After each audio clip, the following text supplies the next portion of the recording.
Hi, welcome to the school board meeting, January 9th, 2025. Happy New Year. Tonight, I would like to announce the retirement was accepted in closed session for Connie Shoemaker with regrets for her retirement. She has been with Rolla Public Schools for 20 years. High school art. Yes. High school art. So congratulations, Connie. Next, we have recognitions. We want to recognize Board Member Sue Daly for earning the Distinguished Board Member Certification from MSBA. To achieve the Distinguished Certification, board members must achieve Advanced and Master's Certification, earn at least 60 training credits, complete annual refresher training, read a book, observe a board meeting in 2 other districts, attend at least 2 MSBA regional or statewide events, and demonstrate leadership, advocacy, and presentation skills in a variety of activities related to school board service. Congratulations, Sue.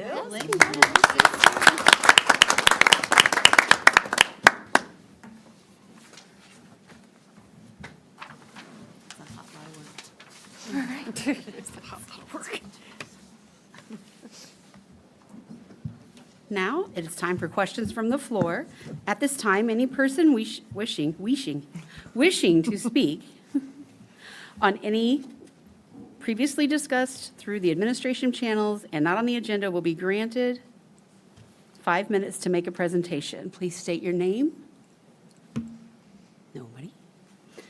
All right, now, if anybody would like to make a presentation on agenda items. Wishing to speak on items on the agenda will be granted 5 minutes to make a presentation. Please state your name. Seeing no one, we'll move on to the consent agenda.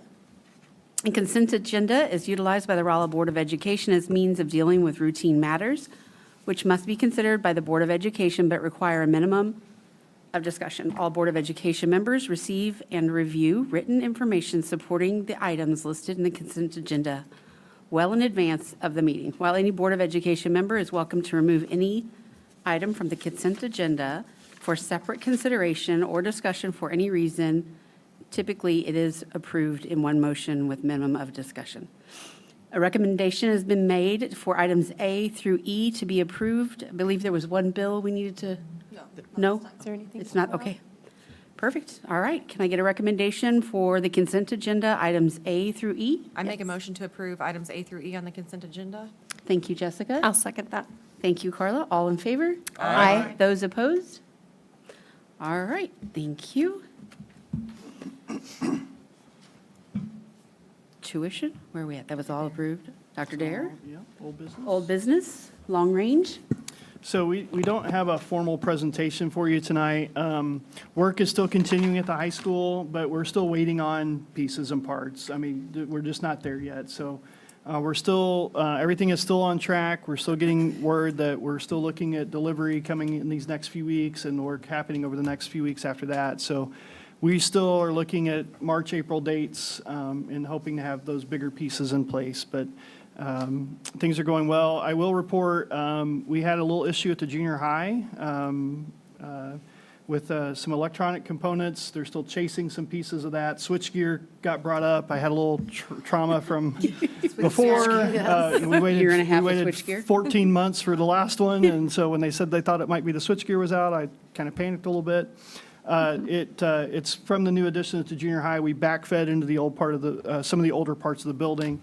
But we had no heat, no power in the kitchen and that part of the building, which is concerning. So I'm grateful. I want to say thank you to Patrick for responding, of course, Patrick Kelly, but Christy Kraft and Kevin, our food service driver, and all responded, got all the food out, got everything secured before we had any thawing or any damage or loss there. And so I appreciate them responding. But we did have electricians in. We are back up and running. They are going to continue evaluating. We probably are going to have to order some parts and all that stuff, but they were able to bypass and get everything running again. So thankful for that, because no heat in the kitchen and these kind of temperatures can be really bad. So appreciate everybody's quick response on that part. But otherwise, pleased to report that throughout the district, at least as far as water and heat goes, things have been good these last few days. So Great. happy to answer any questions, but thank you. Thank you, Dr. Dare. Next up is Music Umbrella Insurance. Dr. Fulton.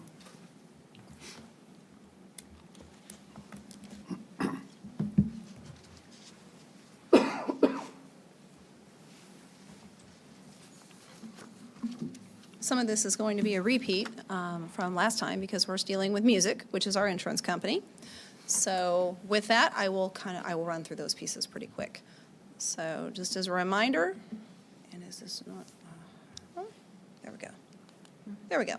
Music is our consortium of school districts and community colleges throughout the state of Missouri that provides our insurance. With over 475 members, they provide our property and liability insurance, which includes all of our buildings, our buses, general liability, and workman's compensation, and they insure over 90% of the schools in Missouri. Key factors, just to remember, 4,273 students with 60 buses and 18 other vehicles that our district own that through maintenance and all of those. Tonight, we are looking at specifically umbrella liability. So last time we did all of the others, so this piece always comes in a little bit later. So within that, keep in mind, this does not include our cyber or pollution programs, which we talked about those last time. This does include our sovereign immunity, extra coverage for automobile insurance, accidents, and property conditions such as negligence. We are asking for the $8 million in additional coverage. They have been telling us that there would be an increase in rates. I don't know how we did it, but we have a 4% decrease. Wow. Totally grateful for that. So we don't have a check number for you tonight, but I do need you to approve for the amount of $39,657 for the renewal of our additional insurance coverage. And that check will be within our bills next month, but that's what the cost will be. Great, thank you. Questions? Wonderful.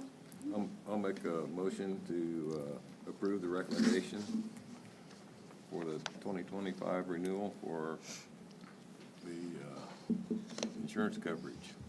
I'll second that. All in favor? Aye. Those opposed? Thank you, Dr. Fulton. Thank you. I think I'm up Okay, again. you're up next. I think I'm up again. All right, climate and culture. Okay. Dr. Fulton. Yep, here we go. So last May, we brought to you some climate and culture results, which was the results of the survey that were administered last school year. And as your request, we have upped our committee. And so as far as increasing participation. So within that, I'd like to draw your attention to all of the members on the committee. We have parent and community members with us, and we have increased our staff presence, and we would still like to increase it more, but we have a good section and representation on this committee. So, and I could read them all to you, but I have a high school teacher, Carly Richter, Mrs. Dalton, who is a parent and community member, Darren Voigt from middle school. I also lead this committee with Mrs. Zervos, so she's here and been doing just as much work with this as I have. Dorothy Foster in support staff, Mr. Harper, transportation director, Jessica Haberman, high school teacher, Mr. Strassner, community member, Mackenzie McCarter at middle school support staff, Nikki Thesson from RJH, Rachel Guth, parent, and Rachel Johnson, who is over at Truman. So a good staff now. So keep in mind, we're looking to expand this, so that's coming. Just be prepared, because I'm getting ready to ask a big favor of one of you. So how does this align to our school improvement plan? Well, it aligns everywhere because it focuses on everything that we do. So on this page in climate and culture, in our school improvement plan, it specifically states that we will determine and implement a comprehensive evidence-based system for social and emotional support, all of those things. I could read them, but I'm not going to, but it aligns in every way that we have. But the biggest part is that we're to analyze our staff climate and culture surveys at the district and building level to determine the areas of highest need, which is what this committee has spent months doing. So the committee expectations, what Mrs. Zervos and I set forth is for them to review the multiple data points and create a list of recommendations to address the school climate feedback to you. These recommendations will be shared publicly so survey participants can ensure they have been heard and the district is taking action to improve Rolla Public School climate and culture year over year. That is our goal. So in data analysis, so the data that you have seen the last 2 years have been independent. So you saw 22-23 in its own, you saw 23-24 in its own. So we took the data and we compiled it together, along with multiple other data points. So we looked at lots of things. We looked at our current discipline data because of some of the results we had, so I pulled district discipline data for them. We looked at all of the other data pieces that we would need, whether it be attendance and all of the things. So the recommendations tonight are just not based on the survey itself. The committee looked at all of the things. They also looked closely at the survey instrument. They looked at the types of questions, the survey length, the participation in the survey, and the grade levels taking the survey. So all of that will come into play this evening. The committee process. So we took the data from 22 and 23 and 23 and 24.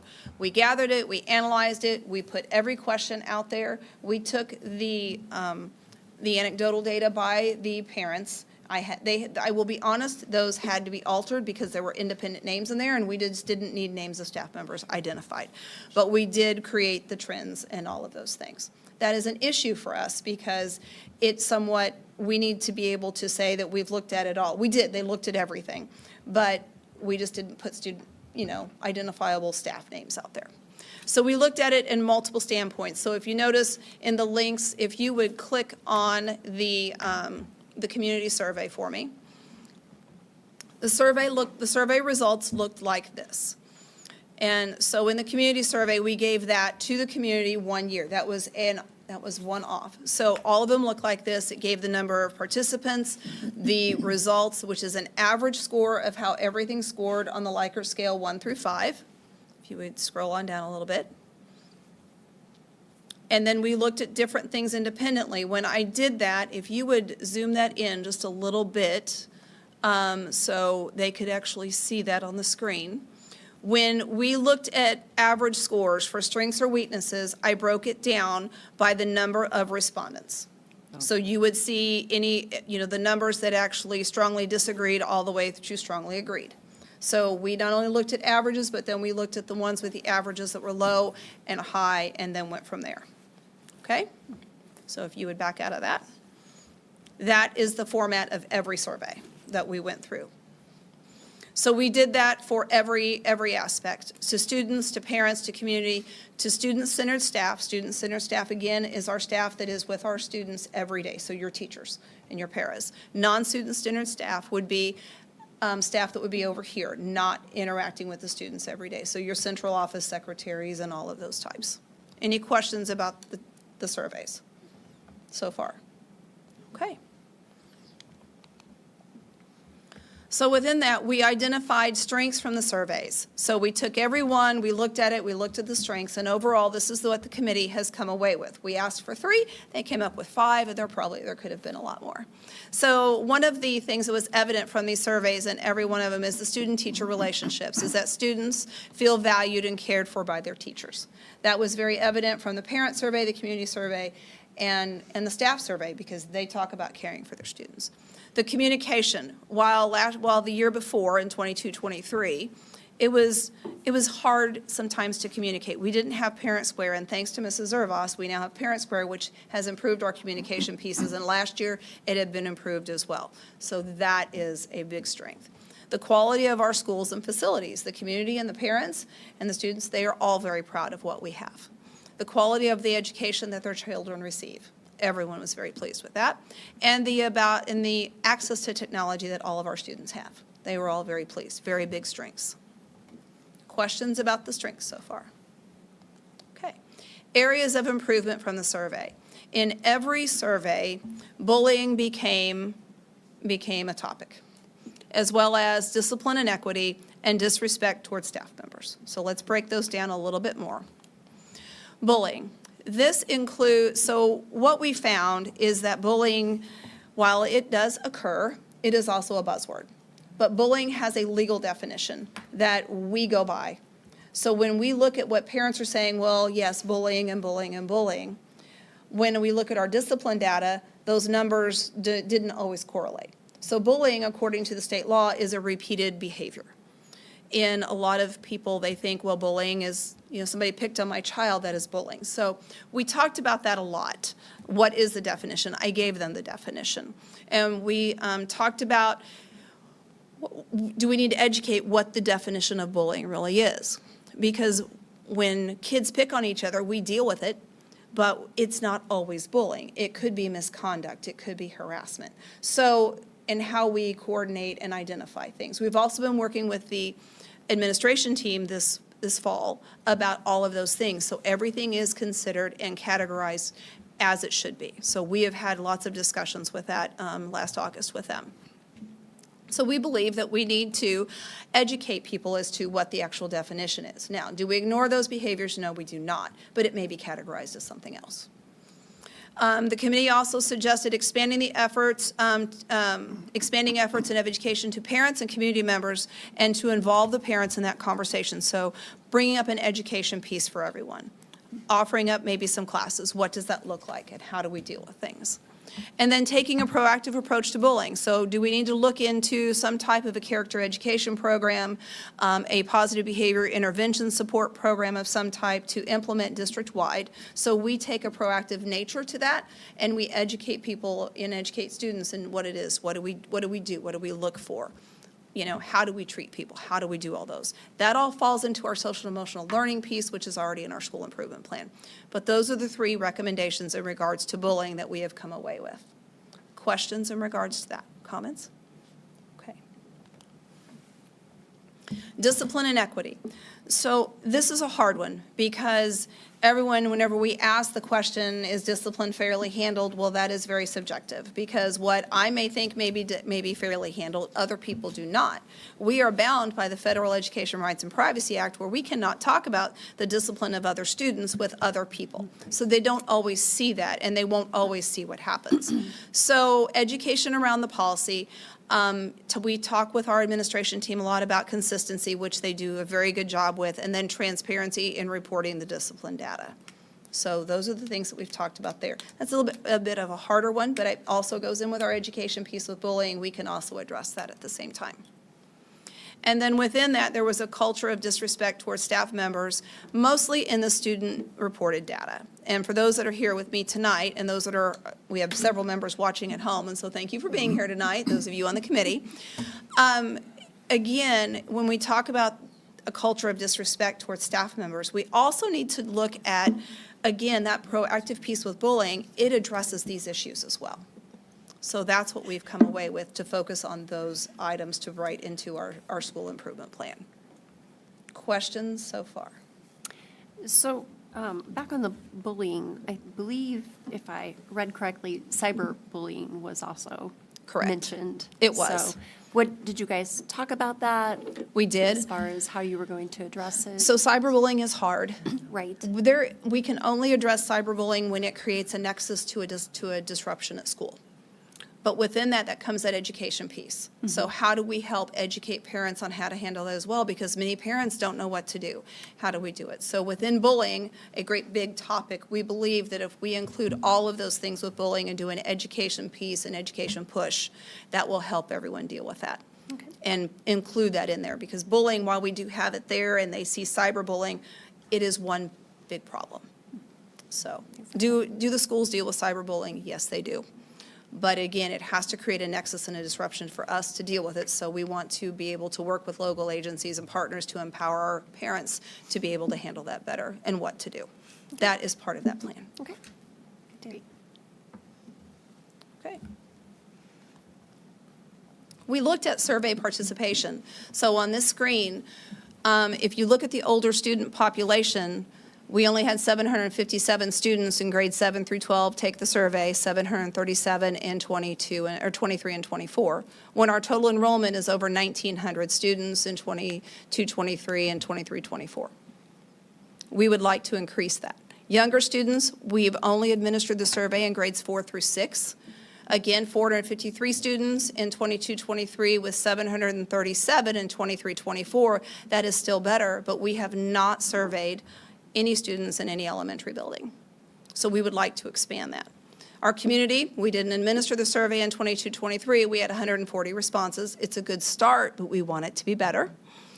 Student-centered staff, we had 114 in 22-23 with 150 there. And overall, we have 650 employees. So in non-student-centered staff, we didn't administer it in 22-23, but 23 in 23-24. I'm going to go back to the 650 employees. If you add those two numbers together, that's 173 people out of 650.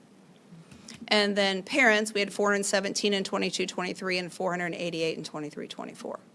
So we have talked a lot about why is that. We administer the survey using Google Forms. I'll be honest, people are very leery of that format. They believe that we're going to dig in and, look and see who did it. We don't collect email addresses, and we don't. There's not enough time in the day at all. But I think it's a fear that people have. And so we have talked about that a lot. So how do we offset that? That was part of our discussion. And then again, our survey instrument, again, I have here, we administer it via Google Forms. That we know is a problem. Approximate time to complete the survey for anyone taking it is 20 to 30 minutes. There are multiple questions. We've used the state example, but there are multiple questions asking the same thing in different formats. So on one result, it could be where a 5 is great, or the same question that's similar, the 5 could be they agree, but it's a totally bad response. So we really want to clean that piece up. Again, survey only administered to grades 4 through 12, and the participation was low. These are issues that we have seen. If you look at the number of questions, the older student survey has 28 multiple choice questions and 2 open-ended. Younger students in grades 4 through 6 had 25 multiple choice questions. Parent had 28 multiple choice and 2 open-ended. Community with 11 multiple choice and 1 open-ended. I think that one will probably be fine. It was a brand-new survey. The student-centered staff, 43 multiple choice questions with 2 open-ended questions. And non-student-centered staff with 20 multiple choice questions and 2 open-ended.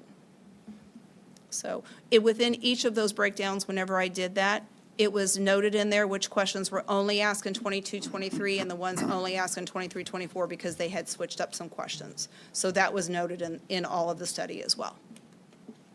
With that, you're looking at anywhere from 15 to 30 minutes to take the survey. And we are asking kids, just handing it to them, asking them to read. A very big concern of our committee. What happens to the students who don't really understand what they're reading and all of those things. Very big concerns for us. Am I hitting everything right so far? Okay, good. All right.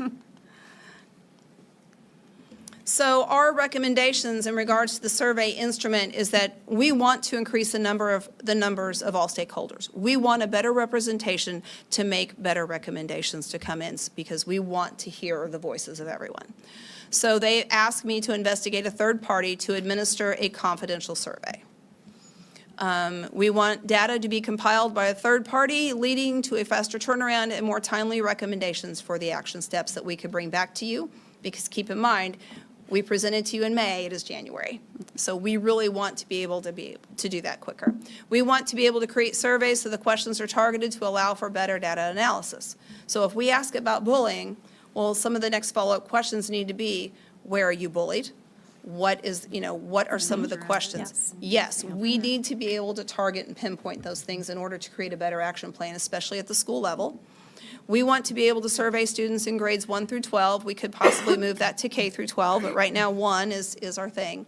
And then we want to leave the survey response time open. It is open for just a short period of time, but we want to be able to give staff time to do that. We want to be able to give parents and communities time to do that. So when parents come in, we can have them do that around different types of events at some of the schools to get a better participation rate.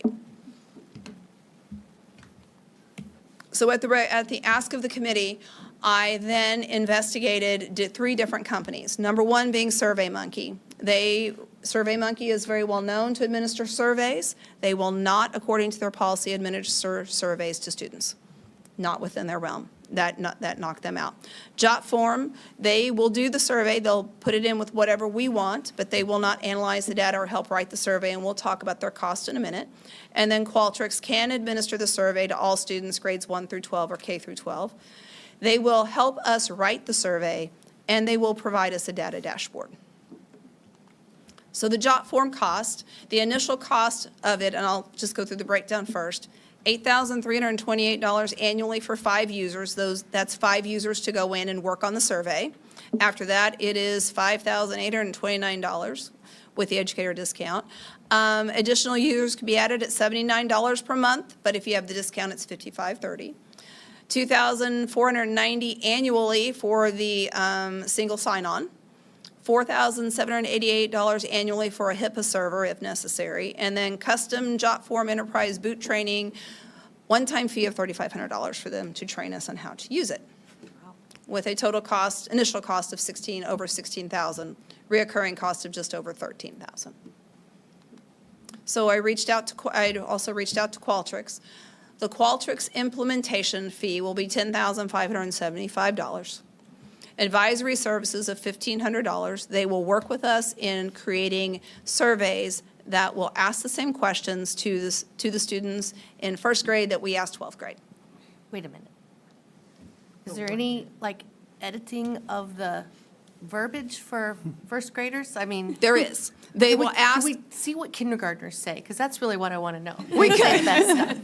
Yes, so they will help us with the verbiage. They will provide a survey to those younger students. It could be with smiley And faces. it It may could be be with like, that. not 28 questions, I mean, a first grader Absolutely. may not be able to do a 28 question.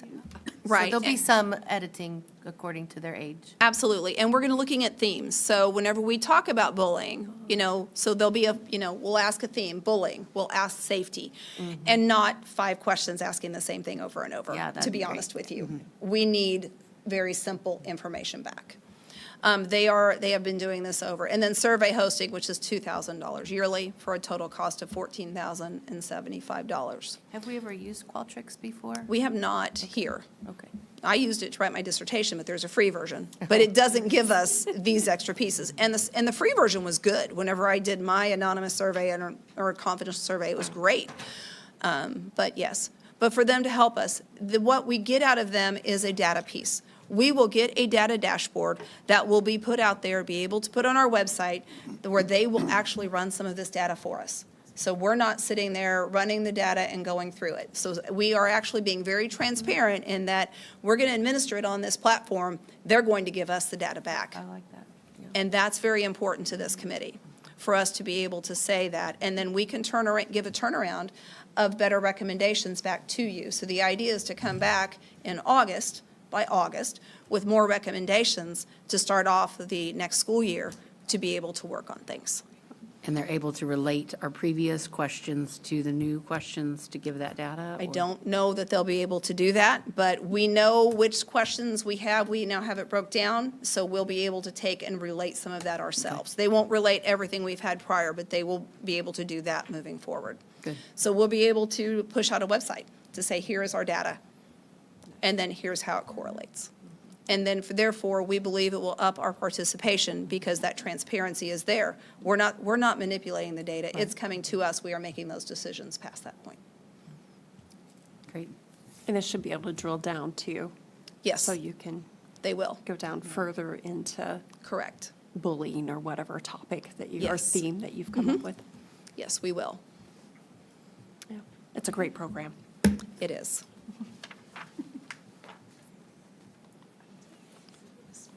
So what will the committee do in the next steps? We're going to start Monday night by starting to modify the survey instruments, looking at those themes that we really want to ask. We will administer the surveys in March and April because we want to use Qualtrics. We believe that leaving it open that long will allow for a better participation because they're going to be doing some of that data analysis for us. Then we can look at the data between May and July. Again, that is the summer months, depending upon the availability of the committee, and then bring recommendations back from this committee in August based on the survey that we administer at that time period. This is where the ask comes in. The committee has asked that we want a board member to serve on the Climate and Culture Committee, please. Is there anybody who's still working on a certification through MSBA that needs a committee assignment as part of your? We can, and if there's 2 of you, I'm fine with that too, but they would like a representation from here. Jessica and I would like to, we're working on our. Okay, wonderful. We'll add you in. We're meeting Monday night at 3:30, Okay. 3:30 in the upstairs in our room, just FYI. So I'll send you the calendar invite for that. So we would like that. So what do I need from you tonight? In your board packet is and attached to this part is a contract with Qualtrics. The committee wants to go with Qualtrics. They know it's $14,000, but they decided that for all the amount of time that was spent in all of this survey analysis and all of the things that they did, they believe this would be very beneficial. Also increase the transparency and the participation rates between our staff, our students, and our community, all of our stakeholders, to get a better representation, to take the Climate and Culture Committee to a higher level and to improve the climate and culture and use that data. So they would like to ask you to approve the contract there for $14,075 to work with Qualtrics to administer our climate and culture surveys moving forward. I do have another question for Yes. you. So while this survey is open, are they going to go ahead and keep the dashboard live for you so you can see it as it's coming in? I have So- no idea. We haven't got that far with Okay. them, but I They would say should be there able to do probably that. will be. So then that way was not a you can question. look at the response rates and keep track of it. That's Yes, typically I what think they've we done in the are, past. but we didn't get down in there, but they said they will do it. They already have someone tagged in mind to work with us. He has been a school superintendent, a school principal. He has worked with us for a while, so they already have someone in mind to help us with this, to improve our processes and what we do. Oh, great. So I would say there will be, because I remember seeing it, when I used the free version, I could see how many participated and send out more things, so. Right. Is there a way to encourage student participation more, like during There quiet is. time, or do something to get them to? Yes. Okay. There is, and we'll work on that with the teachers. Perfect.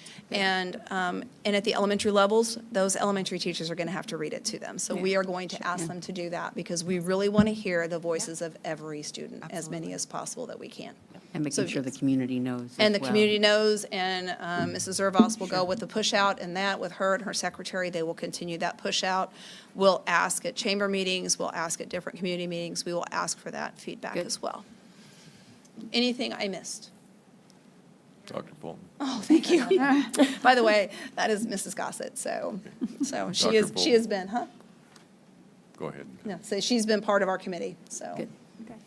I was just going to comment that the continuing cost of $2,000 doesn't take very many hours of your time saved to pay for that. Correct, absolutely. And that's Yeah. what they brought up, because I have been through all of this, and it's not just been mine. I mean, Gina has been amazing in helping me, because I will do something, and I'm like, Gina, check that out. And then I also send it to Dr. Dare and Dr. Welch as well. So it's been a concerted effort for all of us. And then our committee, they have been amazing. They show up, they have given to us, and I just can't speak enough for all of them and their hard work as well. I do have another question for you. So on the question pieces, do they have any like set questions where they could maybe be benchmarked? They do. Okay. The state that's what I has to figured. have, and by state, we have to have certain questions, correct? We have 3. Okay, And we have to have 3, and we will have those 3 in there. We are required to have those 3. good. But we were able to look at it with the same size school, the same, and be able to benchmark against those schools, or? Probably not. Okay. Now, I will tell you, Qualtrics does administer this for the state of Missouri, through the University of Missouri in Columbia. So they administer the state survey as well. If we went with them and we did the state survey, it would be the exact same questions we have just asked. So they would, but they deliver it, but there's a cost with that as well. But we really want to be able to hone this survey Customize it. instrument to be what we need it to be. So this contract is just a one-year contract for 1 year, now? And then we'll have time after you've got all of that to determine if we want to continue. Correct. We would come back at this time next year to determine if we want to continue to see what services we get with them. What are some of the ways you think that you can get a bigger response from the older students? I'm hoping by our teachers selling it and going through that, maybe word of mouth by you, maybe some It's on things you, in it, Maria. because we're You going to brought enlist it you to up. help with this. Yeah, I'm totally fine with that. I think for me, I took the survey, but when we only have 35 minutes, 40 minutes of downtime a day, and then we get something pushed out to us that says, okay, take 30 minutes of this time to do this survey, someone like me who knows why I'm doing it, Is different. it's different than someone who has no idea why this form has been emailed to them, why they're being asked so many of the same questions, who's Correct. reading it, what's the point? So I don't know if maybe making that more accessible to the general junior high Absolutely. and high school public might help, just so they know It would. why they're being asked to give a chunk of their time to do And I this. think within that too, nobody knows what happens with this data. Right. where does it go? We Right. never see it again, what happens? And I think by making it transparent, to bring the dashboard forward, to say, this is why we're doing it, this is what we're going to do, there has to be a whole education piece with that. So I believe between that, educating our staff as to why we're doing this as well, having them share that, because you know as well as I do, they're not gonna trust me. Some of the high school kids know me, but the others, the junior high kids don't know me anymore. The middle school Right. kids don't know me. For me to say, yes, we're going to do that means nothing, but if your teacher, your favorite teacher says, this is why we're doing this, it's That going would to make be all the there. difference, And I think 100%. with them too, by showing that we're not gonna hide anything. We're going to use it. This is what's Right. here. We're going to make this better, and we're going to use this data in a very constructive and positive way to make change. It will gain more traction. I think it will take a while to build the confidence of people that that's exactly what's going to happen, but we need to make those steps forward. I appreciate the committee's work even prior to this. They did a great job, but I think we have the opportunity now to make it even better. And so we have all of this data. We will put it in PDF. We wanted you to see it. We will create a page. We will put it out there, but it's going to be very cumbersome for anyone to go look at what I did. You know, there are 6 different reports. They are long. They are multi-page. And so, and therefore, when we get a data dashboard, it's going to be all concise and easier to read, Most definitely, very much so. yeah. Plus, it's hard to take action when you get a very small response rate, It is. because it's not a good representation No, of, it's not. of the school district. It's not. And when people take a survey, they take it for one reason. Some of them really have time and they want to tell us what is positive, or they're mad at us that day. We want everyone to take the survey, and we really want to hear the voice of everyone and what they think. Because I'll be honest, some people just only want to take it. I was not happy with them today or that, or they did a really great thing today, so we're going to take it and give them that. We need everyone's voice in order to improve. That's great. Okay, I'll make the motion that we accept Qualtrics as our culture and climate survey tool. Thank you, Sue. I'll second. Thank you, Mark. All those in favor? Aye. Those opposed? Thank you, Dr. Fuller. Again, thank you, and thank you to the committee for all of their hard work. And I know there are several not here tonight. I got a text from one of them, they fell. They apologize on the ice, but anyway, just wanted to say thank you to them as well. Please, that committee has done an amazing job. They are dedicated to our students and staff, so thank you. Thank you. Important work. It is, very good. Dr. Dare, presenting the 25-26 calendar. It's crazy. It is crazy, we're already doing it. Yeah. Type 26. Forgive me, I've got a little frog in my throat this evening, so I apologize for that. But wanted to take just a moment. You do have a link to these calendars in your assembly system there, but I wanted to thank our committee for their work on this. This year, we had almost double the amount of feedback than what we've had ever, as far as I know. It was really incredible. And the quality of the feedback was good, because it wasn't just, we want days off. It was, we want these days off for this purpose. And that was seen through the staff, the parents, the students. The junior high students' responses were interesting to read. They would like to never go to school. If we could just take off every day, maybe check in once in a while so they can talk to their friends, but other than that, no. There were a few like that, but all in all, they actually had some really good thoughts and suggestions and comments, and I appreciate everyone doing that. But I do want to thank the committee. We have parent representatives from all levels, teacher representatives from all levels. Maria sits on that committee. We have our student council presidents from junior high and high school that sit on that committee. And they do a lot of the work going out and getting that feedback for us to review and look at. So I appreciate their work and am grateful to them overall. Typically, there are 3 things that everybody wants to know about the calendar. First day of school, Christmas break, last day of school.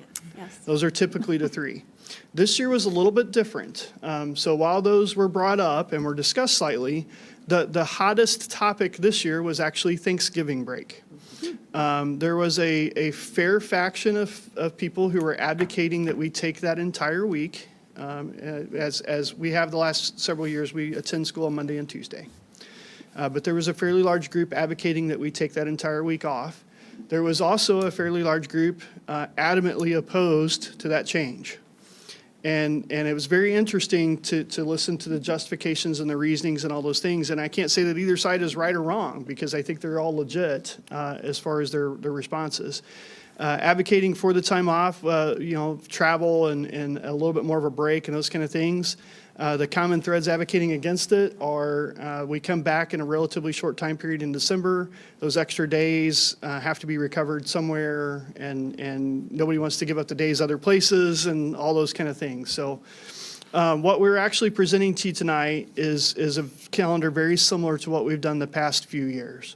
169 student days, and we left the days at Thanksgiving, quite honestly, because no one really came up with a plan that was agreeable to shift those days other places. We're holding on to the 169-day calendar at this point. We do attend about a little over 3.5 days more than we would have to get our hour requirement in. However, Senate Bill 727 that was passed last year has some funding provisions for school districts that attend 169 days. There's been some interpretation discussions around that bill as to whether snow days are included or not. DESE's interpretation, the Department of Ed's interpretation, is that it does not include snow days, so that you actually have to be in attendance 169 days. However, which we do not do. We don't make up our days, so we've not done that. However, there is legislation that has been drafted. That was not the intent of the bill.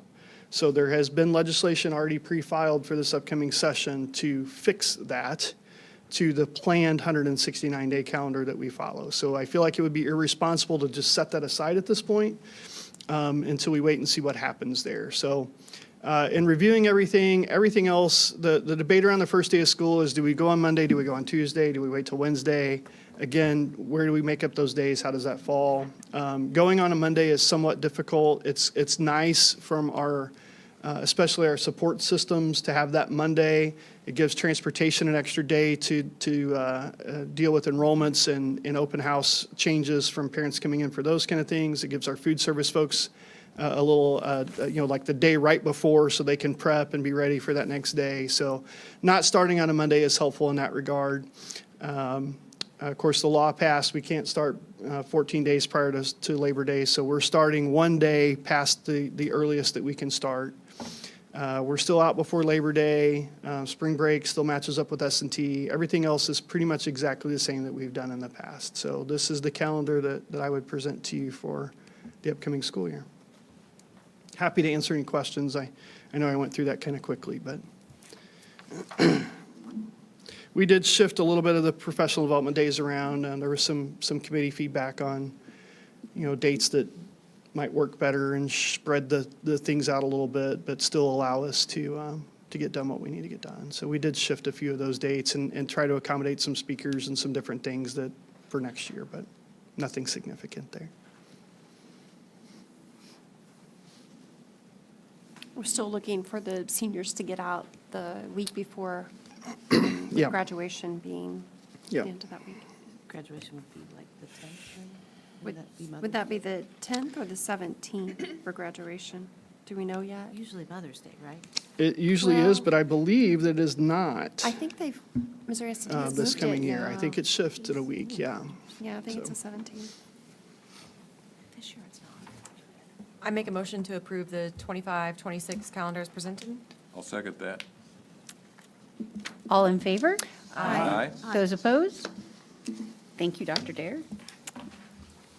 And we will clean those up and post those to the website, send them out to the staff and all those kind of things over the next couple of days. So everybody will have that for planning purposes. On to new business. Early childhood update? Anybody know anything about this? Has it been out yet? Is the cat out of the bag? I think so. So obviously, there's been a lot of activity over the last few hours, and our public release went out, but we thought this would be a good idea to do. Most of what I'm going to share with you is information that the board has already seen either through some other form of presentation or some other discussions that have happened and those kind of things, but wanted to kind of summarize everything and kind of take you through the full process here. Laura is here tonight. I appreciate her being here, and feel free to jump in if I am wrong and just help me there. But we'll jump into this and kind of circle all the way back around when we get to the end. But wanted to talk a little bit about our current. Well, that's not helpful. There it goes. Okay. Don't move, Amy. No, okay.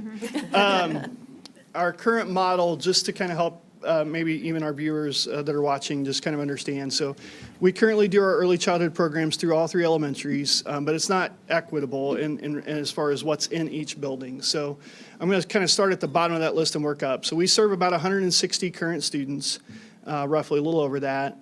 We have 50 plus on a waiting list. They're on a waiting list for a multitude of reasons. Some can't find the other half day to go with the half day that we offer. Some can't figure out the transportation pieces. In some cases, we just don't have a space for them that works. And so, and I would tell you, I put that stopped adding because at some point, Laura just stops adding because we will never fill 50 seats. So it's silly to give people false hope and continue adding people to that list. Wyman serves the bulk of our early childhood special ed programs. So those are our peers classes, so a mixture of those early childhood special ed students and then the typically developing students. And then we have 1 low incidence room there for some more severe level kids. Truman has 1 classroom. Mark Twain has 2. All of those are half-day programs. They serve roughly 12 per session. That fluctuates a little bit, but roughly 12 per class per session is our max. And we don't start the year maxed out because we know we have a few that we're going to identify and fill into those spots, but they fill pretty quickly. So if you'll remember, we came to you last time asking for that additional teacher because we filled the spots we had and had more need. So that's kind of that current model. In addition, we have our Early Childhood Careers Lab here at RTC. That's Ruth Diaz's program. So our Early Childhood Careers, that's our high school students from Rolla and the sending schools that are developing those credentials to be paraprofessionals, early childhood paraprofessionals, those kind of things, kind of that pre-teaching model for some of them. But helps them get those certifications. We do have some students that attend that. It's kind of a specialty program. Again, Laura works really closely with those parents to make sure it's a fit. But we do see some younger kids in that. But it's a small number of kids, and it's shortened time frame because for Ruth's program, she needs to do some things with the high school kids before we give them small children. So we try to get some training built in there. But we do see a few kids here. And then Parents as Teachers is a great program. Laura does a great job with that, and we have fantastic parent educators in that system. We currently see 241 families, 341 kids. If you'll remember, we asked for an additional person there as well because we had a wait list. All of that operates out of Laura's office across the hall, but it's Laura's office, storage, workroom, screening room, PAT, home. I don't know how they get everything in there. It's pretty impressive, but. So we do a lot with our early childhood kids, but we're not getting all of them, and we're not getting to some that we need to, quite honestly. Funding is always a piece of that. The early childhood special education funding is a pass-through from the federal government through the state. That's that peers model that we operate. So as long as 50% of those students have an IEP, we qualify for full reimbursement of those. It's paid 1 year in arrears. So everything we spend this year, we get paid for next year. And they've been really good to fund that and continue increasing that because it increases every year, as you can imagine, not just for our district, but statewide. But so far, that's been a solid form of funding for us in that regard. The other piece that's out there on the state level is this 8% free reduced lunch funding. So it's not that 8% of the preschool kids or 8% of them have to be free reduced lunch. It's 8% of our total student population, K-12. And that qualifies for full state funding. That went this year to 8%. It had been 4% in the past. They increased that funding at the state level. But we are currently not collecting that because our half-day model does not meet the attendance requirements for that funding. So we are collecting none of that funding at this point. So fundamentally, some challenges that we've had. The wait list obviously is not something we're super happy about. We would love to be able to provide those services for whoever wants them and needs them. The half-day programming presents its own challenges. We do have great partners in the community, and they structure things to help us with that, but it creates challenges for both us and them.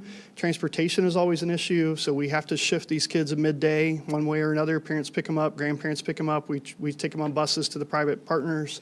Those are some of the challenges that we continue to face. And obviously, financial pieces are a part of that as well. Childcare costs what it costs, and it's difficult. We're able to provide what we can provide, but they still have to find that other half day.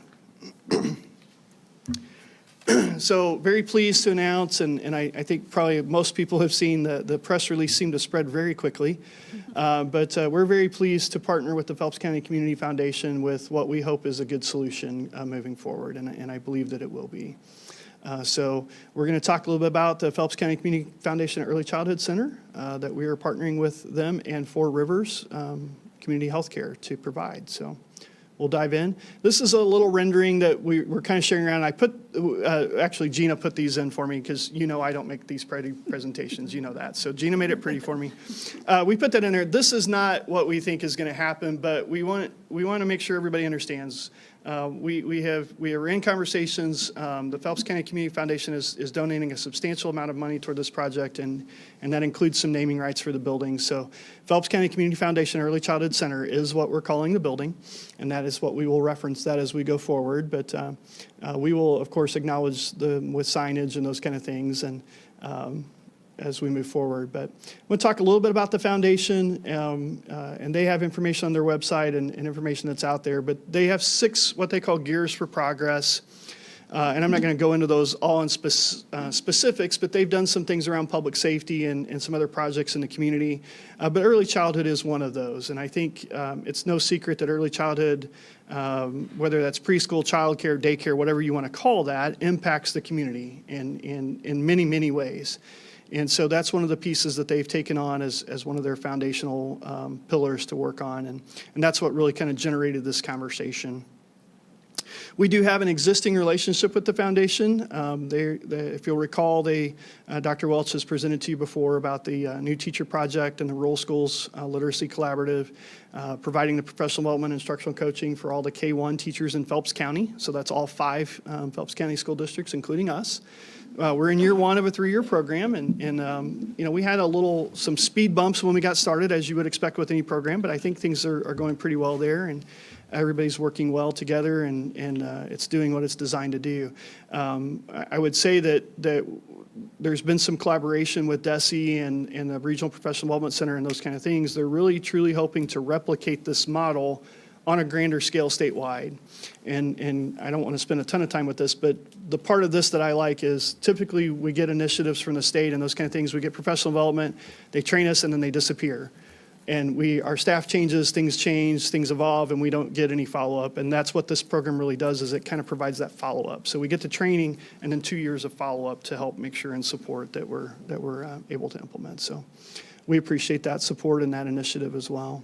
A little bit of details about this the Early Childhood Center. So as of yesterday, the district closed on the property at 550 Blues Lake Parkway. So that was the Columbia College building, as pictured a little bit before there. But that was done with financial support from the Phelps County Community Foundation.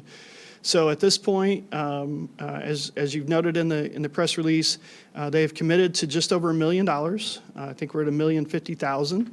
And they have a matching grant from the KIMAC Foundation for $250,000 that they're working to match as well. Their intention is to fund the full purchase price of that building, which was $1.95 million. And so we're grateful for their commitment there. Our plans for this building are to house all of our district early childhood programs. So we'll shift all of our classrooms, the PAT program, early childhood careers, all to that facility. We're also partnering, as I mentioned earlier, with Four Rivers Community Health. So they're going to be looking to open a medical and dental facility there, primarily focused on the pediatric side. And we'll talk a little bit about that here in just a second. In addition to just moving to a different facility, we're also looking to expand our programming. So we'll be going from half-day programming to full-day programming. And really that makes a lot of sense in a lot of ways, but it does allow us access to that additional state funding, that 8% funding that we talked about. Currently, we have around 150 additional kids that we could seek funding for there, so that's not nothing. But the additional service is the magic part of that. So if you think about it, even under that peers model, half of those kids have an individualized educational plan, which means they're lacking in something that we're trying to fill a gap for. If we can spend additional time with them and provide those supports, we're giving them a better foundation to start school, and that's the real key to that. We plan to open this up for available to all District 4-year-olds, which essentially means 1 year from kindergarten. So there is some age requirements and dates that kick in there, but essentially those kids that are eligible to start kindergarten in 1 year. That will eliminate the wait list, so we'll be able to take whoever wants to come. But I do want to make sure everybody understands, this is not mandatory. We're not mandating that all 4-year-olds attend our program or that all 4-year-olds attend any program. This is open and will be free of charge, and we hope to have every kid, but that's not necessarily the case. If families work out better for them to continue using private partners or home placements, we understand that. Families have decisions to make. So we certainly appreciate that and understand that. And then we will continue to serve relatively small number of our identified 3-year-olds. So those are our high-need 3-year-olds that have been identified for those extra needs under the ECSE program. So we'll continue to do that. I'm going to talk a little bit about the economic impacts. There's been several studies done. There's a multitude and range of amounts that come through these, but the economic impacts studies, this one's longstanding, and I can provide this if the board would be interested in this. I have links to it that I can get you, but this one is longstanding and referenced often that, typically there's an $8 to $9 return on an investment for every dollar spent at the early childhood level.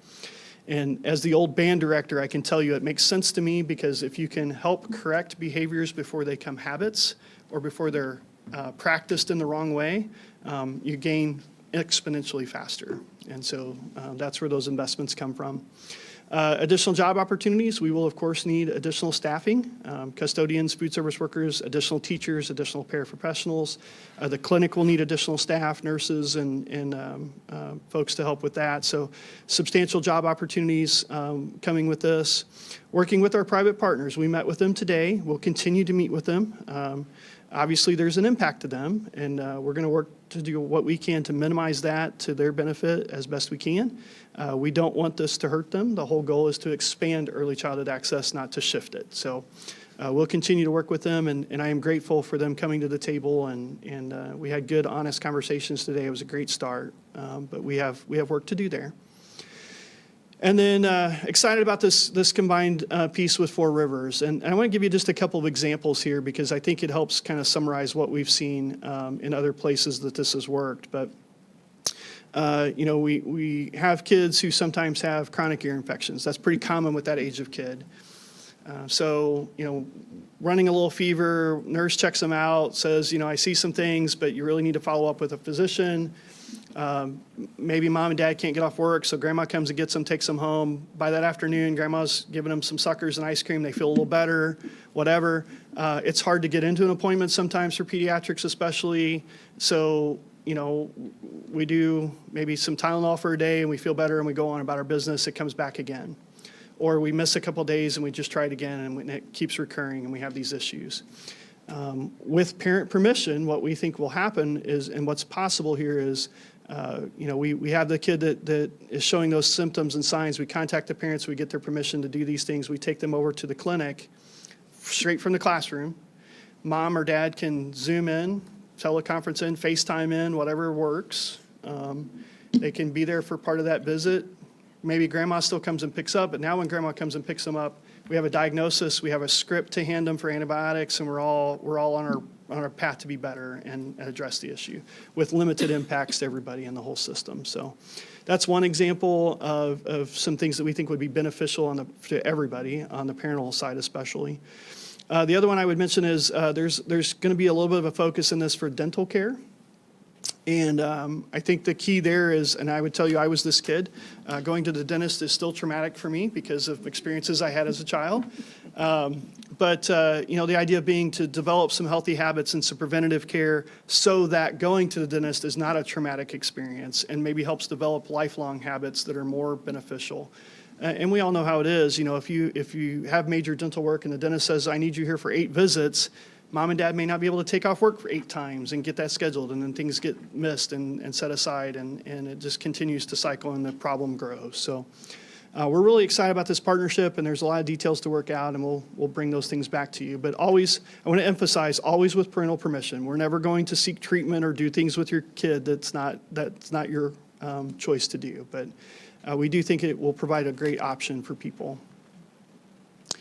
Additionally, this frees up space at all 3 elementary schools. I would tell you, the one classroom at Truman is not going to change the world, but it's still a classroom, and it's a large classroom. It will be beneficial. Mark Twain is busting at the seams right now, so those 2 classrooms will be great. We can pull some people out of some closets and share some actual educational space. The biggest impact will be to Wyman. We're looking at roughly 8 to 9 full classroom spaces, which will be huge as we're looking at the housing expansion and things that are planned here in Rolla. That buys us some freedom and some flexibility as we move forward. And that's a huge impact to the district, to not have to look at, I always say trailers. Dr. Welch likes me to call them learning cottages. But temporary housing for classrooms or whatever, it will prevent us from having to go down those roads, which is just an economic savings for everybody across the board, and better environment for the kids, for sure. Bringing all the programming together under one roof obviously provides some efficiencies, not only economically. We can use our therapists better. Our OT, PT, speech people travel right now. They'll all be there. They'll still have to do a little travel, but it will eliminate a lot of that, so we can spend their time with students rather than in the car. Educationally, the collaboration and things that our teachers and staff can do and work together as a team to get everybody the same experiences will be great, those collaborative pieces. And then, as we mentioned before, those barriers. So we're taking that midday transportation barrier out at least. We don't have to worry about how we're getting them back and forth between different programs and those kind of things. Those half-day services we talked about in that financial piece. If we can take on this piece and offer this piece for free, maybe that allows them to put the 3-year-old in a full-day program at a private partner or some of those kind of things. So we're hoping that it allows families some choices and some options for their needs. Could be a nice little impact to the car circle at the elementary. There's a chance the car circle that's- line will get a little shorter. That's Yeah, a little yeah. tough spot there. Yeah, a bus line too. Yeah, that's fair. Our timeline, so we mentioned we closed yesterday. We'll spend the better part of this spring doing planning and design work with our architecture and engineering teams. They've already been in the building a little bit. We've had some initial things. We had them do some inspections before we bought the building, those types of things. But really doing a deep dive, and we'll include staff in that because we want their input on what they need and what they want those to look like. The remodel then, we're hoping to start around the summertime. We expect that will take probably the better part of a year. So we say potential soft opening if there's an opportunity to do some summer programming or shift our existing program out there April, May to kind of work out some bugs and kinks and those kind of things. We'll do that, of course, but looking to open fully in the fall of 26. So a year and a half from now, we will need some time, but that's the goal. So next steps, I mentioned our private partner meeting, but we did meet with our early childhood staff yesterday and communicated with our full staff this morning. But our meeting, we had to do it via Google Meet, so not what we wanted to do. We had planned to take them out there and show them the building. We didn't get to do that, but we will do that soon. But the meeting went really well. The feedback was great. They're very excited. They've wanted this for a long time, and I think it'll be very well received. They obviously have questions, which is great. We want to work through those and get everything figured out. So the public release happened this afternoon. So if you haven't seen the Phelps County Focus article, it's on their website. Gina also pushed it out through our channels, so it's on our Facebook page and our Parent Square to all of our parents. And certainly would invite you to read through that. We will be providing ongoing updates on this, just like we do all of our other programs. And then I put civic organizations, but we have several things planned and several still in the planning process. But we'll be morning mayors tomorrow morning at 8:30. We have chamber lunch next week at Wednesday. We're working to get to some of those other organizations. So if there's anybody out there that wants a presentation or some communication, we're happy to do that. Just let us know. Planning and development, I mentioned that staff input piece and our architecture and engineering firm. Those will be the big pieces for the next few weeks, for sure. And it would be ridiculous for me not to say a special thanks to the Phelps County Community Foundation. This community has stepped up in large response.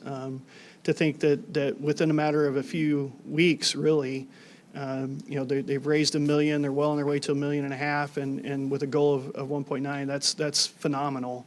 And certainly, I don't know that I have the right words for that, but we're very grateful for them and their commitment to this community and the growth of everybody. Want to say thank you to Columbia College as well. They were very great in this transition. They have donated what I would tell you is tens of thousands of dollars of furnishings and equipment. I want to go into a little detail there just simply because of their graciousness. That building as a college campus has probably one of the nicest science labs that I've ever seen.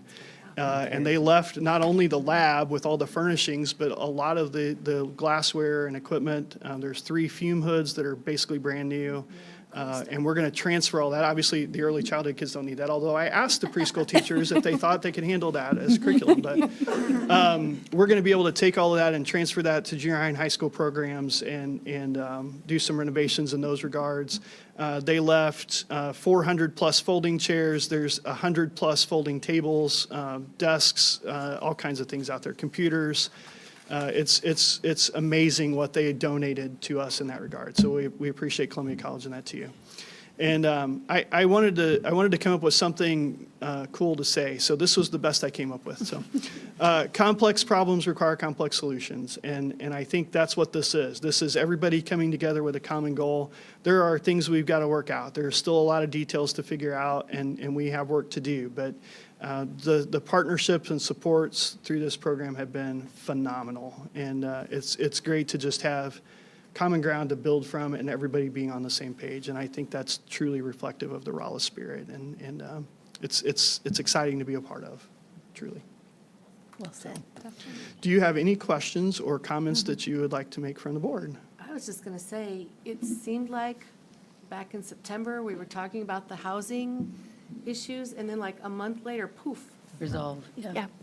this came about. So, it was great that we were talking about those issues back then, and, I mean, it's just absolutely incredible what the foundation has done. Yeah. Absolutely, very great. Nate Cohen was saying today, 140 days from August 140 to days. go tour. From our visit, we visited a facility in Lebanon and kind of modeled after their program. They've had great success with. Yeah. So to do all of this, In that short amount of time. I mean, Just everything's really just- lines, the stars aligned. It just- it's stars aligned, absolutely. Yeah. Who knew the building would come open and be available for us Right. Right. to purchase, so.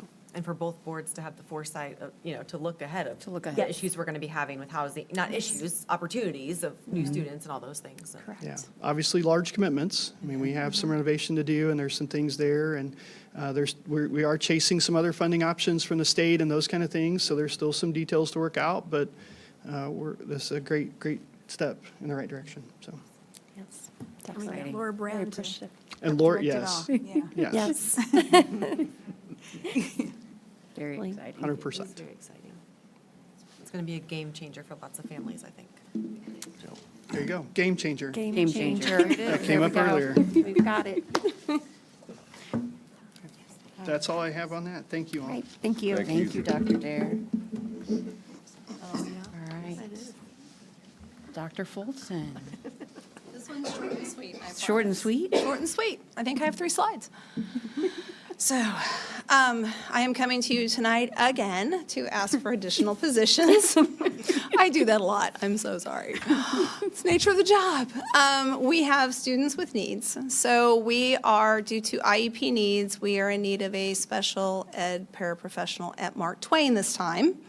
So last month it was at Wyman. We are there. The estimated salary and benefits for one semester, which is second semester, is $28,577. No, that's for the year. Oh, that's the annual, sorry. I thought it was one semester. Anyway, that's annual. Okay, half of that, 14,000, a little over 14,000. So tonight I am asking, due to needs, we have some needs over there. So a special education paraprofessional at Mark Twain at this time. So they would start immediately? As soon as we could As soon as we hire could hire, someone. yeah. Because we need your approval, this has not been posted, Right. so we would post it in the morning. and then post for 5 days and then go from there. Yes, it would take a while. Yeah. Is this for one student, like a one-on-one? Possibly, but we also, because of some student move-ins, we actually need them in the classrooms, so. Okay. So do we anticipate that we'll need this person moving forward? past Very this? possibly, yes, if they stay, Semester. absolutely. If the enrollment stays, then absolutely. If they don't, we have needs, we can always shift them as far as next school year goes into, because we always have a turnover as a paraprofessional goes. Sure. Okay.